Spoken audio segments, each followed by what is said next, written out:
Okay, so let's start by taking a look at the prediction stub. So here we're going to start with our two parts of our signal, even and odd, and we're going to change the odd part by the effect of some linear transformation applied to the even part to obtain the detail like that. Okay, so we can think about this in matrix form as applying a linear transformation that looks like this to our signal written as a vector with the even part on the top and the odd part on the bottom. So to see what the actual linear transformation P is, let's take a look again at how the detail is written with the CDF 2.2. So by definition, the detail at K is going to be the difference between the value at the odd and the average of the values on either side. Those are the two even values, x at 2K and x at 2K plus 1. But let's now write this in terms of the even and odd parts. So this first thing is, by definition, the odd part at the value of K. And then I have a half of the even part at K and the even part at K plus 1. Now, as we'll see in a moment, it's going to be more convenient to write this not as the even part at K plus 1, but as some other thing at the value K. And what other thing is that? Well, instead of, let me just copy this down, even at K. So I can think about the even value at K plus 1 as the shift of the even thing applied at K. So here, because I'm looking at the value 1 to the right, I think about shifting it 1 to the left. So you apply S inverse so that the value that's at K, or that's at K, was the value at K plus 1 before. Okay. Anyway, so that's one way to write that. Okay, so now in terms of linear algebra, though, what we can say is that to get the d vector, what we're really doing is we're taking the x odd vector. So the point is this last expression, I've written everything in terms of just the value of something at K. So I can now say that the detail vector is the odd minus half of the even minus half of the shifted even. Excuse me. Okay. Or said another way, it's x odd plus 1/2 of the identity of size m, minus 1/2 of the identity minus 1/2 of the shift applied to x even. So if we set script p to be this quantity up here, minus 1/2 of doing nothing minus 1/2 of shifting 1 to the left, then this looks like x odd plus this p operation applied to x even. Okay, and so that is the kind of expression that we're looking for our d, as we wanted up over here in terms of this linear algebra. So so to summarize, the prediction method is described by this lower triangular matrix, which describes taking the odd part, tweaking it by a linear transformation P applied to the even part. What is that linear transformation? It's this interesting expression of the identity and shifting 1 to the left. Let's now take a look at the linear algebra perspective on the update. So our building blocks that we have from the prediction step is a vector consisting of the even part and the detail. And from that, we're going to try to build the trend using the even part in combination with some amount of detail. Okay, so remember that what is the detail built out of? The detail is the difference between the value at the odd spot subtracted off from the the average of the value of the two surrounding even points.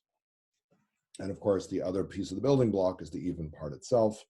And that by definition is just, the value at 2k. Okay, so what are we trying to build? We're trying to build this thing that we've already defined, which is the trend, which has this particular expression. Now, this expression is kind of a mouthful. It's a lot to write down, and we're going to kind of run out of space on the page over and over if we try to deal with it, and it's hard to think about. So it'll be useful for us to write it in a slightly more compact way, which I've done just below. Let me bring this up. So the way we're going to think about it is I'm just going to say, like, it's going to involve the values of the 2k minus 1, minus 2, the 2k minus 1, the value at 2k, etc. And each of those is going to come with a particular coefficient. So it's minus an eighth of the value at 2k minus 1, a quarter of the value there, 3/4 of the value there, etc. Okay, let me get rid of all that stuff. Okay. All right. So, and what are our building blocks? Well, in these terms, we have the detail. And so the detail looks like, where would it be? Written up above, minus a half of 2k, minus a half of 2k minus 2, and one of these guys. We have the value at the even part as well, x even. So here I'm writing, this is what is s of k, this is d of k, x even of k is just a value of 1 here. And of course, what you can see is that to have any hope of making this thing work, we've got to use these two values as well. And how are we going to do that? Well, we can take the detail and we can shift it over. So if I look at the shift to the shift to the right, then you plot, that'll keep the values from the left. So the shift to the right of the detail of k, what is that going to look like? So of course, we're really shifting over 2 spots because this k, is kind of going up twice the index later on, right? So what it looks like is this guy here, minus a half, 1, minus a half. The rest of these guys are zeros. Just didn't fill them in. Okay, so now the plan is we want to use some combination of this stuff to get that. Okay, and you can see what you have to do. It's going to be a quarter of that last one and a quarter of the second one,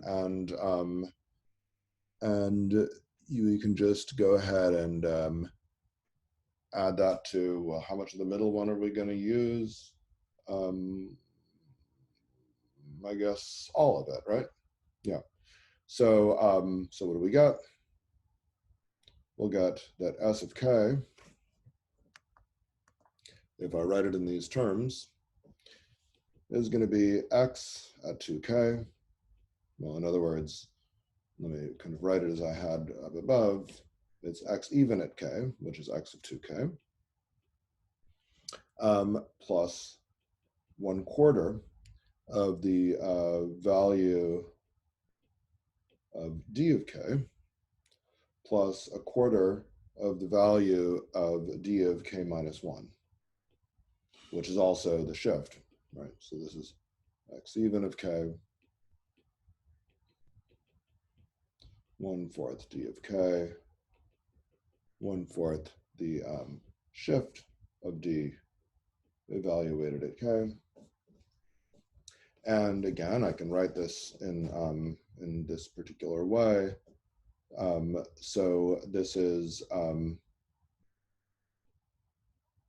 so that tells me that that s is gotten by taking the even part and adding 1/4 of d plus 1/4 of sd. And I can also write that as saying that it's the even part plus 1/4 of the identity on my D vector plus 1/4 of S applied to my D vector. All right, so now in terms of these kind of triangular linear transformations, what that says is that if I am going from X even and D to my trend and D, then I can realize that as applying this linear transformation that looks like that to X even and D, where this U is 1/4 IM plus 1/4 S. Okay, and so that explains these prediction and update steps in terms of these matrices. And of course, the last step, the normalization, there's not much going on there. The normalization is given by multiplication by some diagonal matrix, which for us, we said that we're going to normalize the trend by multiplying it by the square root of 2, and the detail by 1 over the square root of 2. Okay, so altogether, that gives us our wavelet transform for the CDF 2-2. It's given by the analysis transformation is what happens when you normalize, after you do your update, after you do your prediction step, after you do your split, to split it up into the even and odd parts, where the prediction is IM, this funny P guy, IM 0, where P we discussed before, where the update is given by IM 0, IM script EU, where we did just above, and where the D is this thing right above. All right, so that is the CDF 2-2 analysis wavelet transformation.